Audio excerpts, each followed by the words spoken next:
Hey everyone, it's me, Dr. Whimsy, and today we're talking about gallbladder disease and gallstones, and we're trying to also figure out whether or not you might have gallstones, and if you do, how do naturopathic doctors treat people who suffer from gallstones. So just a little bit of information about what a gallstone is. A gallstone is a stone that forms in the gallbladder. The gallbladder is a storage organ that stores bile. Now, bile is made in the liver and it is transferred, the bile is, from the liver to the gallbladder where it is stored until we need it.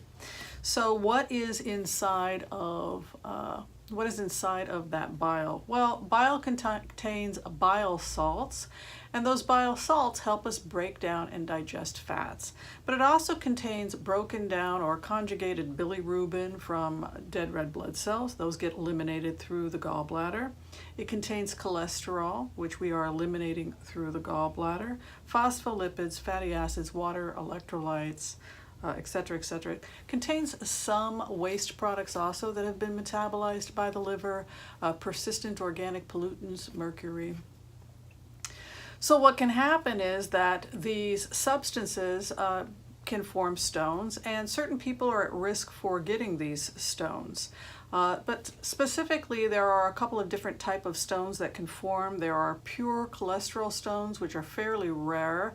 Those can happen when people have what's called familial hyperlipidemia. Extremely elevated cholesterol can cause pure cholesterol stones. Again, it's rare. Some people can develop what are called calcium bilirubinate stones, a combination of calcium and bilirubin, also somewhat rare. But the majority of people who suffer from gallstones develop what are called mixed stones, and those mixed stones are made up of predominantly bile salts, calcium, cholesterol, estrogen. Broken down or conjugated estrogen can also be eliminated through the bile. So when you think you might have gallstones, sometimes there will be symptoms and sometimes there will not be symptoms. One of the most common symptoms of having gallstones is pain in the abdominal area, the upper abdominal area, and the pain can sometimes radiate to the back. Now, the problem with that symptom is that it can sometimes mimic other conditions, and so we really want to make sure that we know what we're treating. Those types of symptoms, for example, may be associated with gastroesophageal reflux disease or acid reflux. Myocardial infarction, or having a heart attack, is often underdiagnosed in women, and women make up the majority of people who suffer from gallstones. So we really want to talk to our doctor when we're having symptoms of abdominal pain radiating to the back to make sure it's not something more serious. Myocardial infarction, angina, GERD, digestive upset, due to food sensitivities or allergies. And so those are some of the symptoms of multiple conditions. So you really want to make sure you know what you're treating. Diagnosis for gallstones is usually through ultrasound. That is one of the ways that they are diagnosed. But many people may show the symptoms of having gallstones even when the gallbladder looks to be healthy with only small stones. That can be due to inflammation or an irritation in the gallbladder that may not necessarily be picked up on ultrasound. Steatorrhea or fatty stool may also be a symptom of gallstones. When you have fatty stool, it's a stool that floats. It often gives off a bad odor, or it's a greasy stool. If your symptoms are worsened when you eat fatty foods, then that may also be a symptom of gallstones as the body attempts to eliminate bile, dump bile into the small intestine. If there's a stone blocking bile flow as the bile enters the small intestine, then that could be an indication that a stone is stuck either in the bile duct or is blocking bile flow. So what are some of the causes of why people get these types of stones? Well, the Western diet is one of the main reasons why people suffer from gallstones, and even conventional doctors will talk to patients about the importance of cleaning up the diet. So who exactly is at risk for gallstones? Well, the person most likely at risk is female, over 40, overweight, eating a standard American diet, people who have prediabetes or diabetes, elevated triglycerides. These are some of the risk factors for developing gallstones. People who are on high calorie diets, people who are on low fiber diets, people with elevated estrogen, people with a history of irritable bowel disease like Crohn's disease, and persons who suffer from cystic fibrosis. All right, so those are the folks that are most likely to suffer from gallstones. And it makes up a significant percentage of the people who come to see me, and that's because a large percentage of the people who come to see me are women, and particularly women over the age of 40.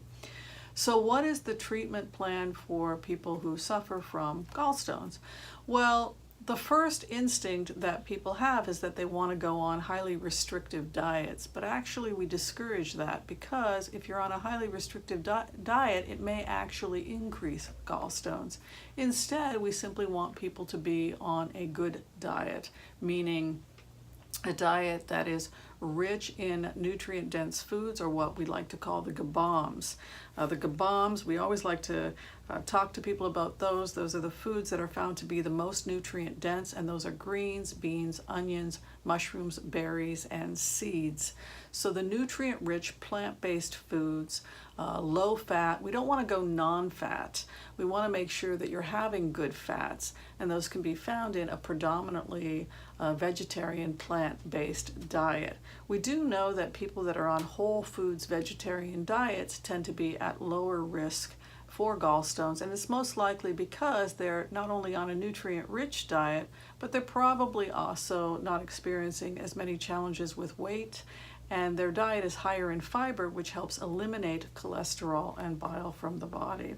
So in addition to being on a nutrient-dense diet, which I start people at about an 80% plant-based, nutrient-rich diet. If they don't want to go 100% plant-based, I think that's fine.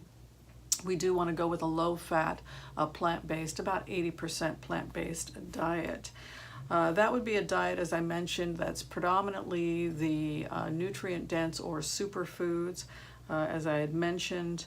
But to that, we also want to add about 20% lean animal protein, poached fish, preferably wild caught, and with that, lean chicken and turkey as well. There are some natural remedies which have been researched to be effective in reducing risk for gallstones. Believe it or not, filtered organic coffee, about 1 to 2 cups a day, may increase bile flow. There's been some concern that too much coffee may increase risk for gallstones, but filtered organic coffee, about 1 to 2 cups a day, don't add the milk and sugar, has been found to be helpful for increasing bile flow. Lecithin, you can get it over the counter, or you can simply look for foods that are plant-based that are rich in lecithins. But lecithin actually helps improve the quality of the bile and decrease the formation of stones. So some people will take 100 milligrams or more of lecithin a day to decrease formation of the stones. A good B complex every day can also be helpful for overall health and seems to decrease stone formation. There are some vitamin C, I would also add to that, up to 2,000 milligrams a day has been researched for decreasing risk for formation of stones. There are some herbs that are currently being researched that seem to help with bile flow and decrease stone formation. The two herbs off the top of my head that I know are being researched are dandelion. You can buy it at your local health food store, and you can saute it up with a little bit of olive oil. You can have the small amounts of virgin olive oil if you like. I think that's one of the healthiest oils out there. And organic canola oil also, grapeseed oil. In small amounts is fine. We don't want to go totally off oil, but we want to be conscious of being low fat. So you can buy dandelions, greens, and you can get those at your local health food store, cook those up, or people will take a dandelion tincture or a dandelion tea, if you like. There's also been some studies on milk thistle. It's interesting, the studies on milk thistle are mixed. Certainly, historically, milk thistle has been used to support liver and gallbladder health. All right, that's pretty much everything I have for you today. I want to thank you for watching this quick video. If you'd like to find out more about my work, you can go to drwhimsy.com. And if you'd like to schedule a telemedicine appointment for general wellness, I'm available for that as well. I want to thank you for watching this quick video, and we'll see you next time. Take care. Bye-bye.